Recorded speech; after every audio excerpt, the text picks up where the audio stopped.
Welcome back to Coffee and Conversation. And once again, I am forced to apologize for the sort of ambient darkness around here. This time, I am not recording the video late at night, as I did the last time I had to make one of these apologies. It's actually very early in the morning. And you will hear the birds in the background because just before dawn, they get very vocal. You'd think I would find something like that rather pleasant, but no, today it's just getting on my nerves. So, the reason for this, of course, is it was 99 degrees yesterday. It is expected to be 100 degrees today, and so no, I'm not going to be working in the afternoons, which is usually when I record my videos, which is one of the reasons that it's less dark and oppressive looking. So, Audie is around here somewhere. He has not been happy about the heat. Let me explain what Audie's biggest problem is about the heat. He doesn't like it, so he wants to go roll on the concrete patio and stay there where it's cool. But I am not on the patio with him.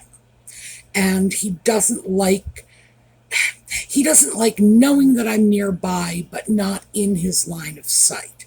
It's okay when he goes out hunting, or I can go to the store, but if I am in his general area, he needs to be able to keep an eye on me. I think he doesn't trust me on my own.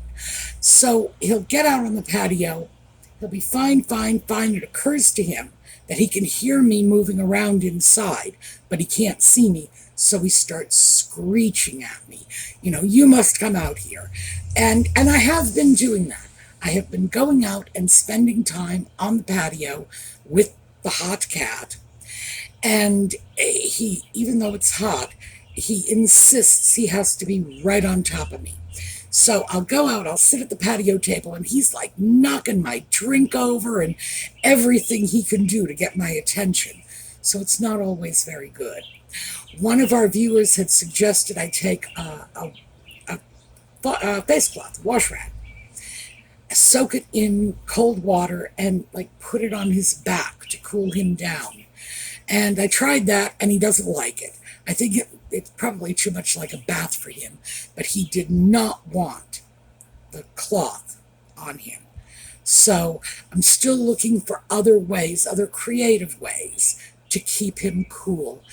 And I've still got a few more days of this ahead because it does not look like the heat spell is going to evaporate until probably close to the end of next week. So, fun at my house.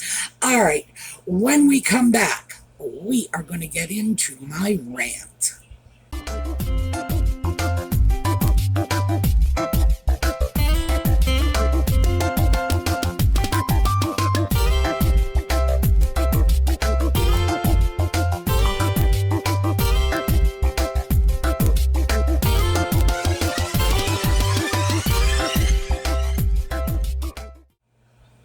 Oh, so before we get into my rant, I should tell you the funny, well, it's not funny right now, but it will be. I will laugh about this one day. The funny thing that happened last night. Last night, a couple of hours ago, so it's really kind of early this morning, my air conditioner died. And that surprises me because it's new, relatively speaking, and it doesn't get hard use because I don't like air conditioning. I prefer windows open and fans on. But yeah, it died. And now I am trying to avail myself of the warranty coverage I got on it, and I have to open an account online. Well, they won't open the account, probably because my email address, the domain name of my email address, I'm sorry, it's not the domain name, it's the domain suffix. I have my own domain, and the suffix is US, as in United States. But most US companies default to .com. And if you have an email address that doesn't end in .com, their bots won't accept it, which is kind of ridiculous since in the early days of the internet, .net was rather popular too. And then you had things like .gov and .org. And apparently these bots are just functionally fixed and they're locked in the 1980s. Stupid, given the fact that a .com domain is largely used for business, and that is international. Businesses throughout the world have .com addresses. But if you go overseas, you are going to see these suffixes like .au, .uk, .se, or in my case, .us. And I specifically chose that suffix on the theory that years from now, and I did this years ago and it has not come to pass, so I was wrong, but I really believe that eventually when the internet became more international and less decidedly American, also less decidedly business organization friendly, because .com is commerce, gov is government, org is nonprofit organizations, that eventually we would go over to national suffix codes. You would see US, UK, AU, whatever. And you do see them, but not often enough. So the online form I need to fill out to access this warranty service, because of course I have warranty service, I'm not a barbarian, it's rejecting my email address. So even while I was saying this, I realized I do have a Gmail address. In fact, I have several Gmail addresses. I use them for my scam baiting hobby. And so I have plenty of those. I'm probably just going to give them one of my Gmail addresses and then, just remember that somebody other than a scammer might be getting in touch with me. But yeah, it's been interesting. And of course, naturally, the air conditioner just wet the bed at 4 a.m., as they do, when none of the offices are open, you've got no one you can call, and you just have to sit around wondering what you're going to do next. So I will get this sorted, but that was I'm going to think it's funny one day. I just don't think it's funny right now. Also, tank top, remember, no air conditioning here at all. Yellow for Catherine, and I'm afraid that's the best I can do because it's just too hot to put a scarf around my neck.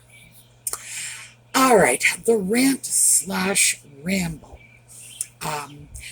This started percolating in the back of my head when I went over to Sweet History, and that's our friend Lex's YouTube channel. And as many of you know, and I hope a lot of you have gone over to check out her wonderful little videos on history. They're short, they're fun, they're well-researched, and she always has great pictures. I don't know where she's getting those pictures from, but they're really good, usually photos that you haven't seen.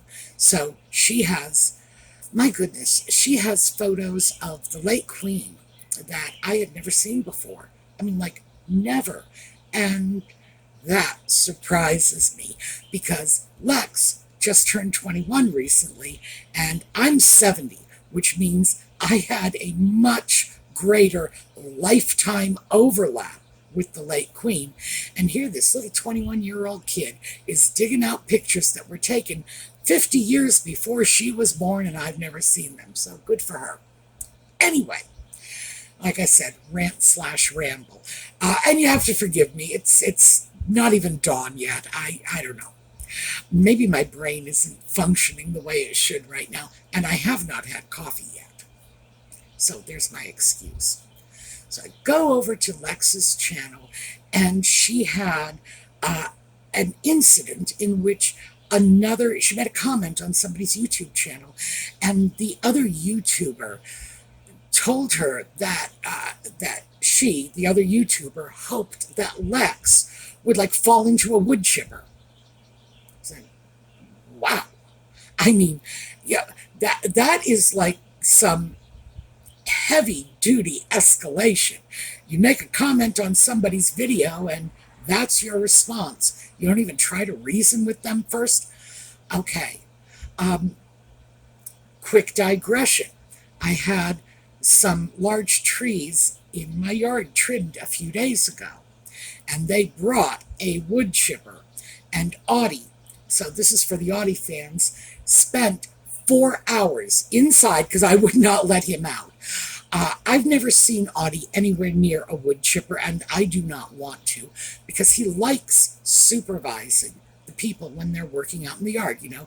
Sitting in the window, he's yowling and screaming this sort of, let me out, these people aren't doing it correctly, and I need to go out and supervise. Meanwhile, the wood chipper is running, and I'm thinking, yeah, my cat, wood chipper, no, not happening. So it did strike me that when Lex was talking about the wood chipper, that I could definitely relate. Now, my comment to Lex about this is, hey, you've made it to the big time.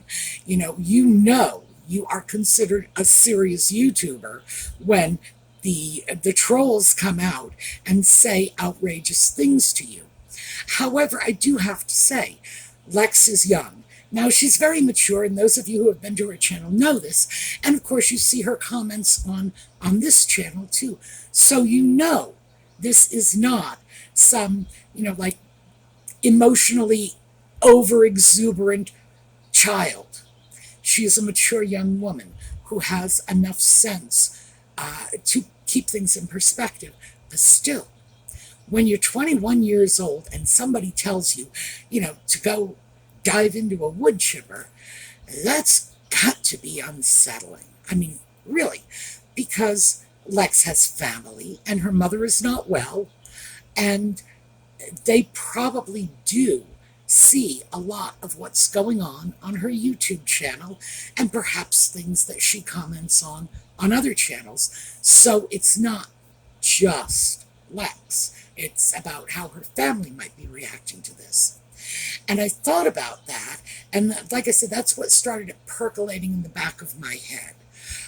What happens when you are a YouTube content creator and things go wrong and people get upset and they're not content to just like block your comment? Oh, that, by the way, is something that I can do, and I do it when people get aggressive in the YouTube comments. Ordinarily, I want it child-friendly. If you swear, I'm going to have your comment removed. I want it adult-friendly. So if you're not respectful, everybody can disagree, and I want everybody to have their say, but you have to do it respectfully. You don't get to go into somebody's post and say, you're a moron, burn in hell. I will remove the comment. So I look at this and think, what happens when things start to get a little out of whack? And I know some of you do have YouTube channels. Some of you have been through this yourself. And I thought I would just take some time, given the fact that we've got this crazy heat wave going, and I'm not sure I can focus my mind on anything that will require serious research. I'm going to have to just start pulling from my own treasure trove in the back of my head. And I thought I would share with you some of the things that have come up on this channel. So the first time I got an inappropriate email, well, no, actually, it's the second time I got an inappropriate email from one of our viewers, someone who wanted to comment and wanted to take it off YouTube. So the first one was just someone who was having a really bad time. And this was during lockdown. And they were having a bad time. There's no question about that. This is someone who was not in a good place. Many of us were not in a good place. And ordinarily, I am very cautious about responding to emails when someone has tracked down my email address.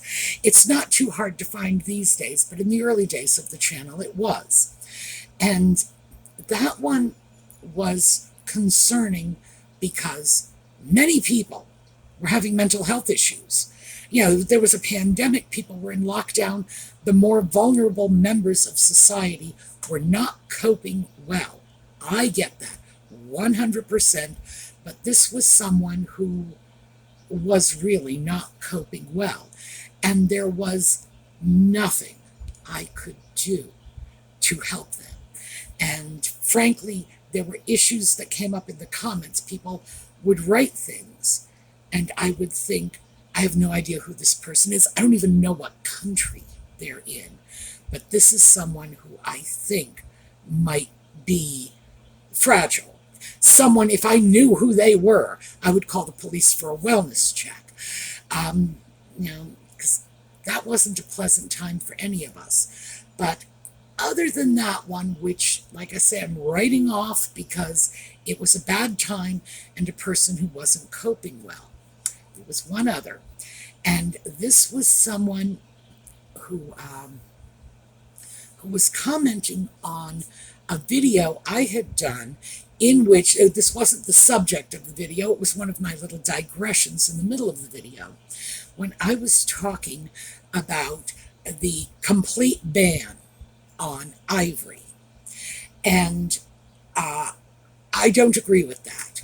And this was someone who decided that she really needed to share her point of view with me. And in a rather pedantic sort of way. And people are not allowed to get pedantic with me. I'm the one who gets pedantic. Thank you very much. But I found it very arrogant. I was not happy with this at all.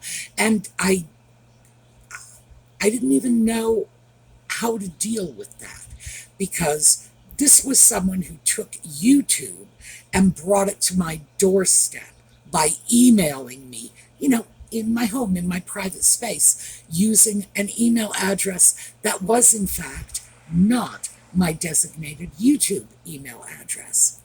And, just for the record, I do not approve of hunting elephants for ivory. I do not approve of hunting walruses for their tusks. I'm an animal lover. I'm sure you must know that. My argument with the ivory ban is it's not just contemporary ivory sources. They're going back, banning ivory that was acquired 100 years ago or more. And there were no regulations on the hunting and acquisition of ivory in those days. So even though what was going on may have been morally wrong, it wasn't illegal. And therein lies the difference. By banning the pre-ban ivory as well as post-ban ivory, it creates a retroactive law. And I don't like retroactive laws. Retroactive law. Let me give you an example. Like I said, no coffee. We're on Dr. Pepper. So, suppose next week somebody makes it illegal to buy and sell Dr. Pepper. It's gone. It's off the market. Does that mean they should be able to come into my home and seize all of my Dr. Pepper? And boy, there's a lot of it in there because we've got a heat wave. And just seize it. It's like, no, this is illegal. It wasn't illegal when I bought it. The people who made it when I bought it were not breaking any laws. That's my problem with retroactive laws. Anyway, this rocket scientist did not understand that at all, and she was just going on about, her own view that she was somehow morally superior because she supported this. And said, fine. You support it if you want to. And if you want to share that opinion, go get your own YouTube channel and share your opinion. Meanwhile, I am going to share my opinion on retroactive laws because I don't like them. I understand that people want to eliminate the kind of poaching, frankly, that was creating ecological chaos, especially with elephants. They're the primary victims of this. But I do not agree with any law that is going to make it illegal to buy an antique piano because the keys were made of ivory. So, yeah, I got problems with that. But, yeah, that was the first one. That was, that I think was a crank, a person who just has attitudes. And occasionally, I still get little oddities like this in my correspondence. I, oh, 2 emails recently from viewers. One of them, a very pleasant woman, wrote to me and said, Sue, I would like to send you a yellow scarf. Now, she is not the first. Another viewer, about maybe a month or two ago, had said, Sue, I would like to send you a yellow scarf. And it is because people have been responding to my inability to keep up with my Yellow for Catherine thing. And I thought, this is very kind. Thank you. I'm uncomfortable accepting gifts from viewers because it flips our relationship on its head. I feel my job is to provide you with content, and you are paying for that content by watching my channel, and then YouTube accesses you for their advertising. So, yeah, I'm getting compensated, and you don't need to do this. Gosh, I can't tell you how irritating I find it when I check out somebody's YouTube channel and they have boatloads of subscribers and massive merchandise, whatever. And they're still saying, well, you can send me a tip to my tip jar. You can buy me a cup of coffee. It's like, that doesn't sit well with me. I'm just going to say that. And I probably shouldn't criticize other people for doing it because YouTube allows it and people voluntarily do it. Nobody's putting a gun to anybody's head saying, send me money. But I just don't feel comfortable looking at my viewers as, something that I can exploit for profit, which is why I don't do sponsorships. That is why if anybody wants to target my particular audience, our community, my response is always, what are you going to give my viewers? It's like, don't tell me you're going to give me stuff if I endorse your product. I got viewers out there. What are you going to give them? Because you are the ones they are accessing. Got nothing to do with me. So anyway, okay, come on. Yes, all right, come on. All right, yeah, I know, that's your favorite shoulder. Well, okay, as you can see, I have a kitty. He is actually rather physically warm. And he's not running a fever. Now, his ears are fine. He's not running a fever. It's just that I can tell he's a little warmer than usual. And as you can see, it's not stopping him from demanding cuddle. In fact, I think he wants a little more cuddle when he feels like I've somehow betrayed him in my duties as weather police. Yes, I know. So do you want to turn around? Yeah. Let them see your face. There we go. Okay. Let's see what we're talking about. Exploiting the viewers. No, I don't like that. So I am uncomfortable with this, but, and in the case of the Catherine scarves, I see no reason why our viewers shouldn't be able to express their own good wishes for Catherine. And I have a platform. They send me a scarf. They get to access my platform, and they are throwing good wishes out into the cosmos for Catherine, for Lex's mom, for everybody else who's battling cancer. And I get that.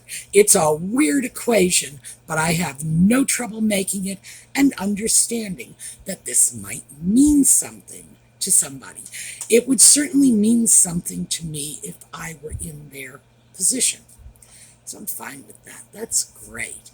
But I also got an email from someone, well, two emails from someone. It was a very nice, very pleasant email. I had no problem with it, but I did not respond because, in fact, I get a lot of emails, a lot more than I can provide with thoughtful, considered responses. So I'm just not going to respond to every email out there. And keep in mind that the email address, that's moving into my own personal space, pulling it out of the YouTube community. And we have a comment section. So if people want to get in touch with me, they certainly can through the comment section. And I know some people have gotten in touch with me through email because YouTube's blocked their comments or things like this, or maybe it's something they didn't want to say in the comments, whatever. But it doesn't take a brain surgeon to realize that with over 90,000 subscribers, yay, that if even a very small percentage of them decide this is how they want to interact with me, I won't have time to do anything else. So anyway, nice lady sends email, and then about 10 days later, I get another email letting me know I did not respond to her first email. And so I wrote back and explained to her that I knew I hadn't responded. I mean, what did I don't know. Maybe she thought I was wearing my stupid hat that day. But of course I was aware of the fact that I did not respond. A lack of response is, in and of itself, a response of sorts. I do not feel that I must write back to everyone to acknowledge their email. Most of the time, if they're just offering me good wishes, and thank you for that. But and I should also say, the overwhelming majority of people who do email me, because this is a very polite community, will write in the email, Sue, there's no need to respond to this. I just wanted to let you know, whatever. It's like, well, thank you. And thank you for acknowledging the reality that responding to all the emails I get, and that would just be YouTube related emails. We're not even talking about all of the businesses that I've had relationships with who want my attention for their newest product or this or that, or my doctors are crazy about it. Ever since my doctor's offices discovered email, they are emailing me. I get an appointment coming up, I will get like 9 emails. They start like a month before the appointment. Just wanted to remind you have an appointment. Just wanted to remind you, and it goes on and on and on. And within the week before the appointment, sometimes I'll get 2 emails a day. And it's like, what is going on here? But yeah, and I don't think I'm alone. I think most of us are getting flooded with emails, more than we could possibly deal with. So anyway, it's all well and good, to send an email, but to get your panties in a bunch because I haven't responded. And as I say, I did respond. And I was civil and I was polite, but I was not warm and inviting. And I felt a little bad about that after I'd sent the email, But what can I say? I'm a softie about this sort of thing. I'm usually very much inclined when I feel somebody has overstepped to just say, okay, take it easy. People have different circumstances. You never know if they draw lines in the same place that you do.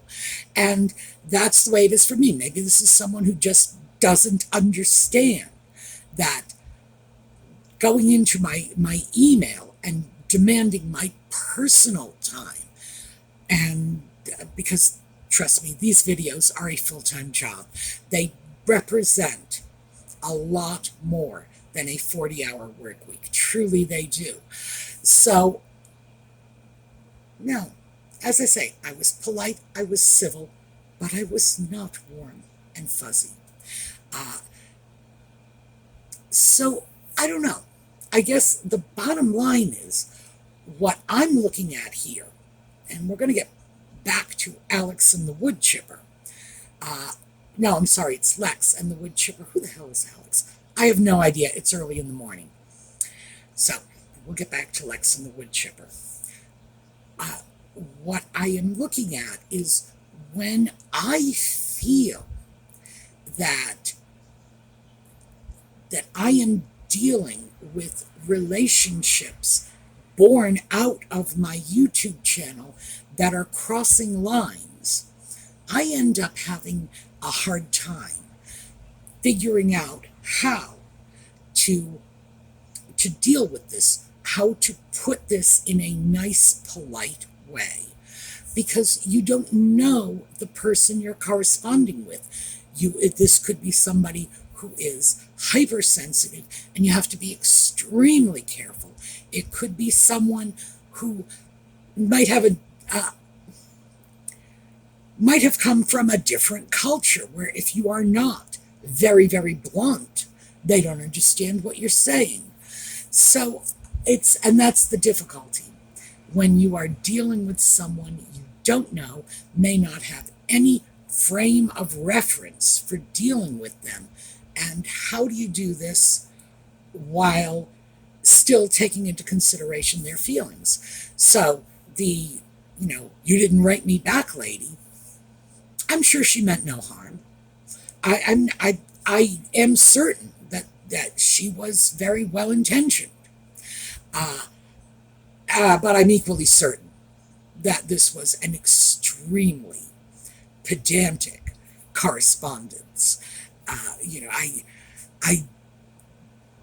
And given the fact that the first email was absolutely unsolicited in the first place, and I have never at any point in my YouTube career explained to anyone that, oh yeah, if you email me, of course I'll email you back. No. If you email me, there's a very good chance I will not email you back. Just look at the number of subscribers and do the math. I am considering myself very, very responsive if I have managed to read the email, if I have managed to process the information that someone is giving me. But taking it to the next step, sure, I do respond sometimes. I enjoy the correspondence I get into with people that have come to me through YouTube. But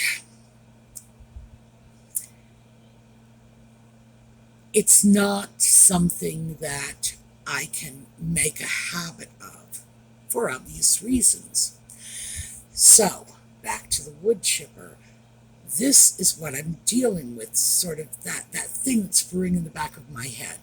Where is the line between go jump into a Woodchipper, and again, that was an awful thing to say, and trying to respond to every email from every viewer, who has decided they don't like the comments section for whatever reason. Some of them do have legitimate reasons. As I say, YouTube sometimes will block their comments. Sometimes something will go wrong. Oh, comment blocking.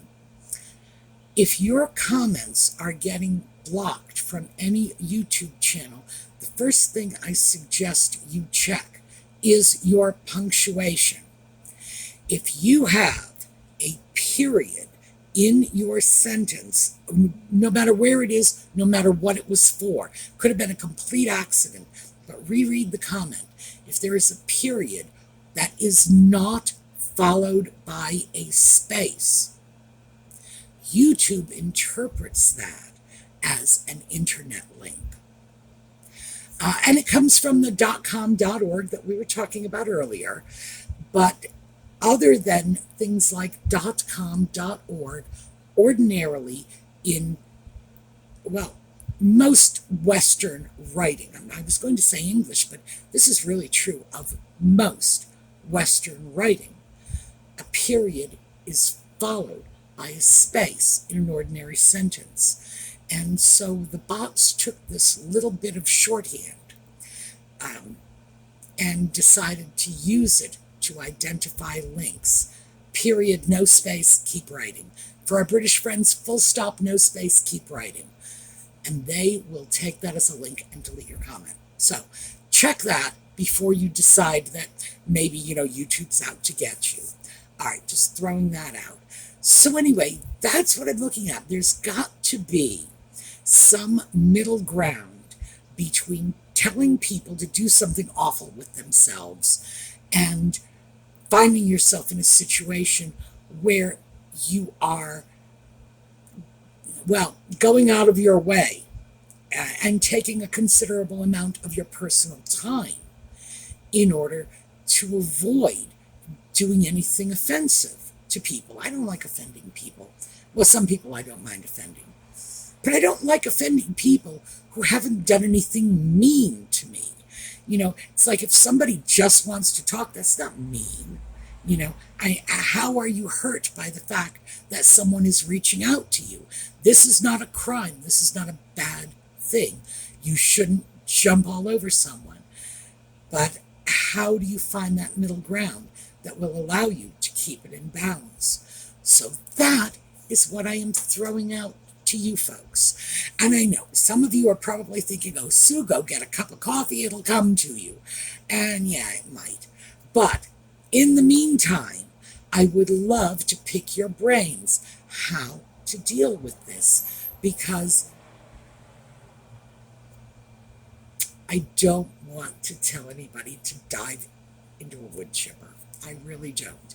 And I don't want anybody to think that whatever it is I'm saying to them in my efforts to pull back from what is boundary crossing, overstepping, hard to say. Everyone has their own definitions. But I don't want them to interpret whatever I am saying to sort of secure myself a little private space is tantamount to go jump into wood chipper. So I don't know. Anyway, that's what I'm throwing out to you. That is what I would like a little help with. And as I've said many times before, you folks are my best and favorite therapists, and not just because you're free, but because you tend to bring such a variety of perspectives. And right now, I'm feeling like I'm kind of looking at this from a very narrow and closed perspective, like I'm somehow not seeing the big picture. I'm too close to this, So I would love your feedback. Anyway, I am going to sign this off because I've got to get this uploaded, and then I'm going to face my 100-degree day with a broken air conditioner and unable to figure out how to get my warranty service, which I will figure out because the offices are going to be open soon enough, and I'll start making phone calls. All right, we're going to take a look at a slideshow on our way out. I will see you all tomorrow, and in the meantime, have a terrific day.